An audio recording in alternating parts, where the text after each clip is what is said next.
Here's a little Marley tip for you on how to get the big giant nuts off your shaft down here, down below deck. You know, you got these big ones. I don't know if you guys have a wrench big enough. I don't have a wrench big enough, so I use a C-clamp. And I'm able to loosen those nuts and get those nuts loose enough so I can get them off the shaft, or get them out of the way anyways, and redo my packing.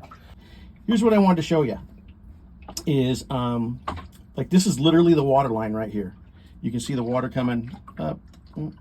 So you can do this while you're in the water. I'm on a mooring ball right now, and we're getting a little bit of chop, so that's why the water's going up. Now, if it was a perfectly flat day, probably wouldn't even have to worry about that.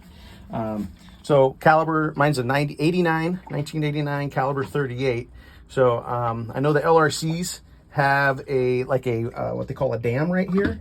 But really, this kind of gives me some peace of mind now, because now I know that essentially with this on, I'm still like a quarter inch above the water line, and unless I'm really rocking and rolling, there's no way this is going to leak into my boat more than a couple of drops, here and there. So anyways, I'm gonna get that other piece out, clean it up, but I thought you might want to see what it looks like when you get that off and how much water intrusion's coming. So all right, I got it all cleaned up. I got all the goopy stuff off of this.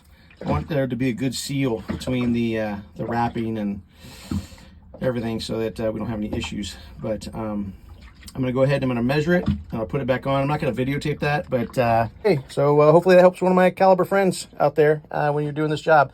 It's cheap. It's only like, I don't want to say it was like $13, $15 for the wrapping material, and I was quoted like $300 or $400 like a while back to have this done. So I'm glad I'm doing it myself.